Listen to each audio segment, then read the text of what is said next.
farming is a profession putting Mother Earth in a better mood. Good morning, children. Today we are starting our chapter 4 of geography, that is agriculture. 5-6 students of class 8 walking through a village where they saw a farmer tilling land. The farmer told them that he just put manure in the soil to make it fertile.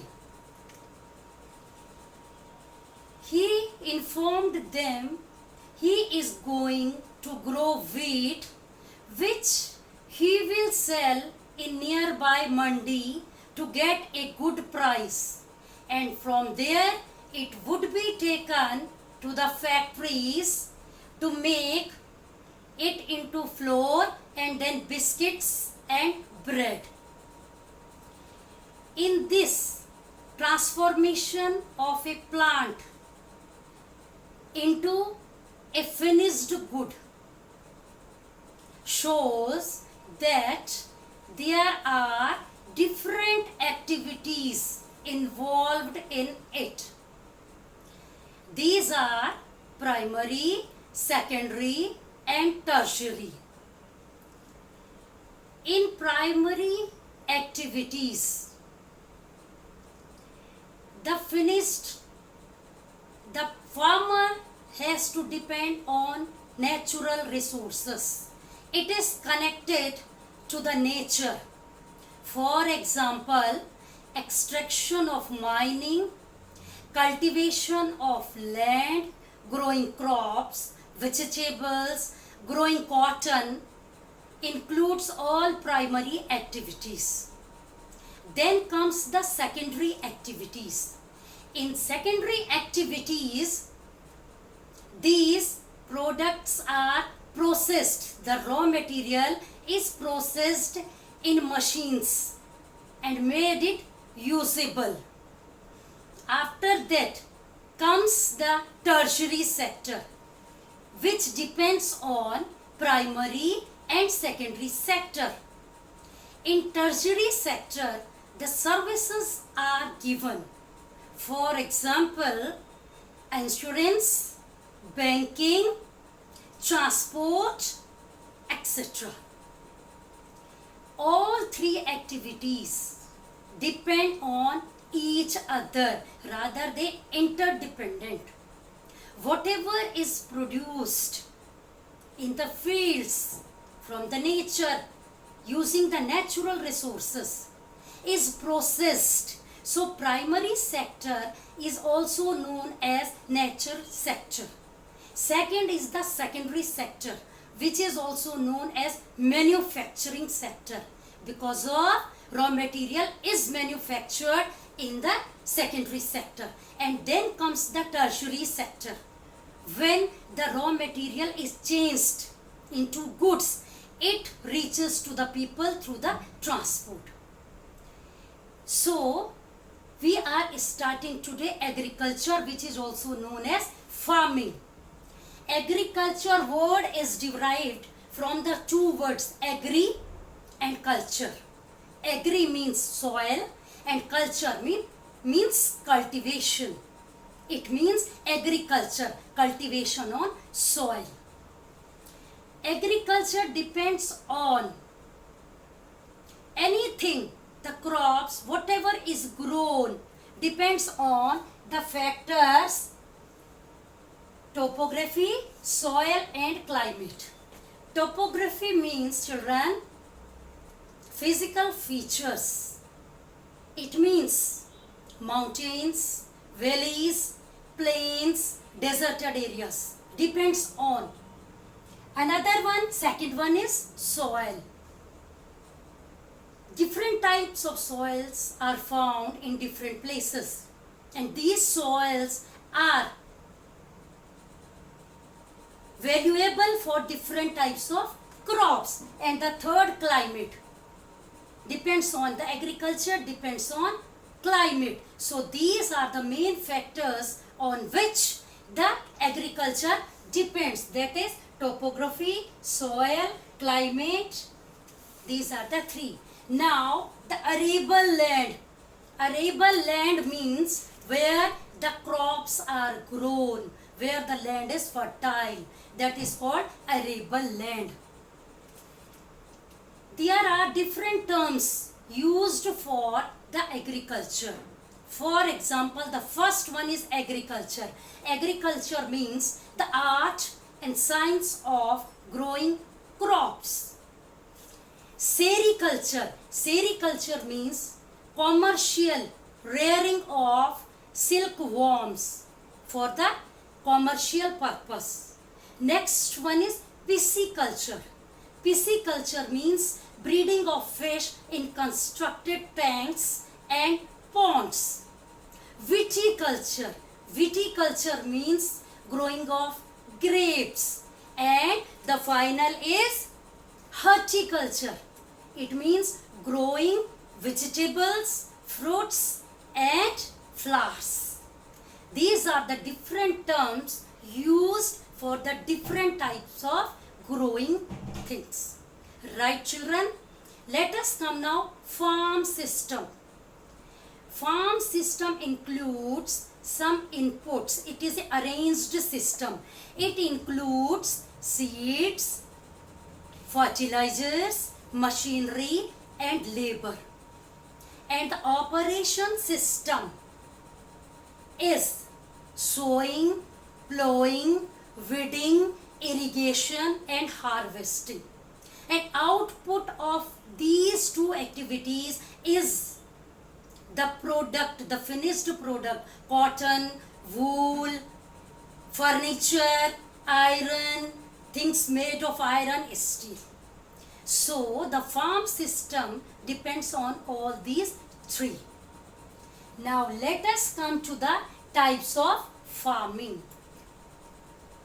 Different type of farming is done around the world.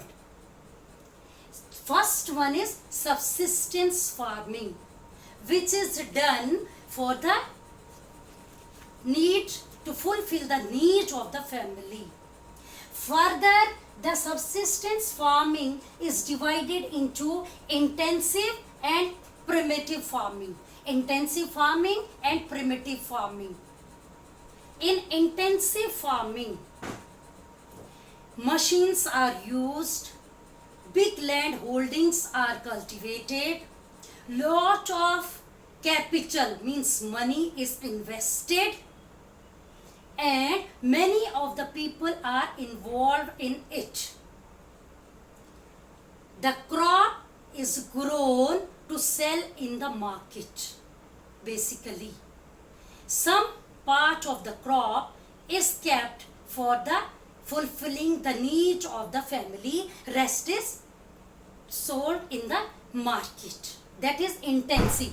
Basically, intensive farming is practiced in thickly populated areas of the monsoon region of South and Southeast and South Asia.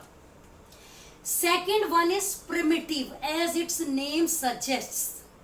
Primitive means old methods. It is divided into two. The primitive method is divided into two. One is shifting cultivation, another one is nomadic herding. So, let us discuss about shifting cultivation. As its name suggests, shifting cultivation means the farmers clear a patch of trees. Normally, this farming is done in the forested areas. The trees are cut down and the ashes of the trees are burned, and in the ashes of the burnt trees the seeds are sown. That practice is done for 2 and 3 years. After that, that patch of land is left for the regaining of its fertility. Further, the farmers cut other trees, and same practice is done. But this practice is not good for the environment because it brings the problem of deforestation.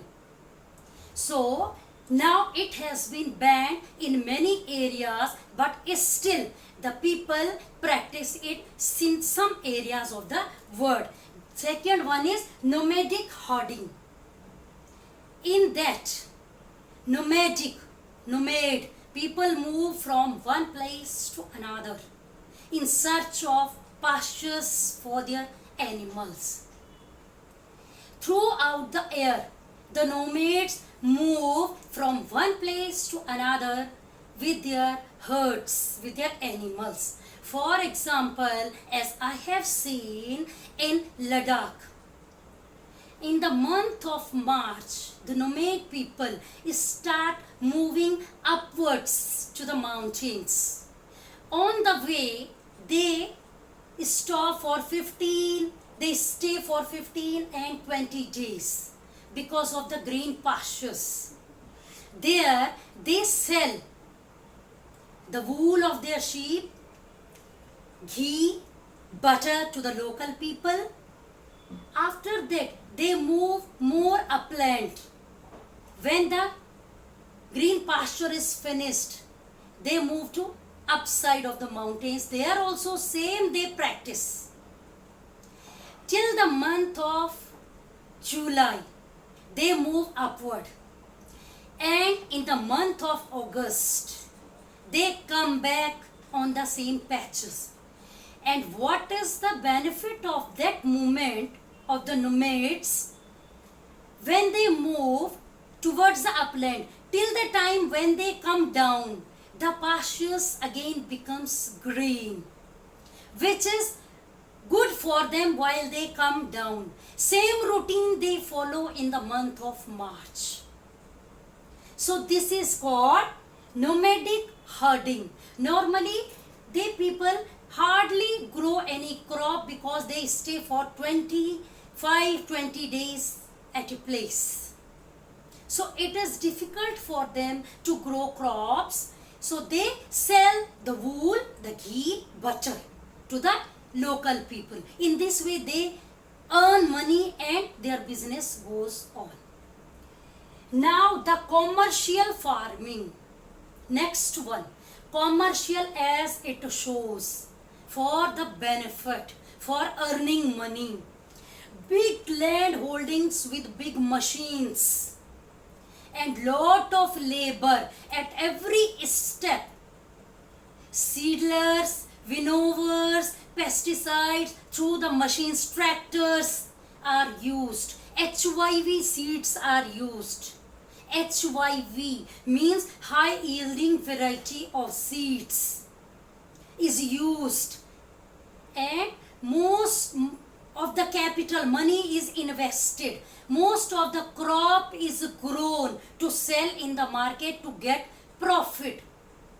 In commercial farming, normally jute, cotton, and major crops are jute, cotton, that is grown here, sugar cane, that is grown here for the commercial purpose.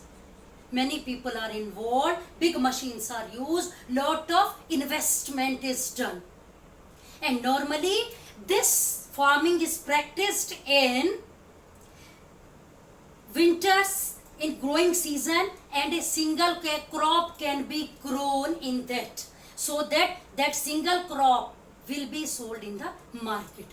The next comes the mixed farming. In mixed farming, the land used to grow food and fodder crops. Fodder crops for the animals and rearing livestock. With that, they keep the animals which are useful for them. For example, sheep, goat, cow, buffaloes, hens. It is practiced in Europe, Eastern USA, Argentina, Southeast Australia, New Zealand and South Africa. Right children, that you must have understood. Let us recap it again. We talked about agriculture, activities, economic activities. Then we talked about agriculture depends on topography, soil and climate. We talked about arable land which is used to grow crops. We talked about types of farming, that is subsistence farming divided into two, intensive farming and primitive farming. We talked about shifting cultivation, nomadic herding and commercial farming. I think you understood that portion of this chapter. If you have any doubt, you can call me and message me. Thank you children.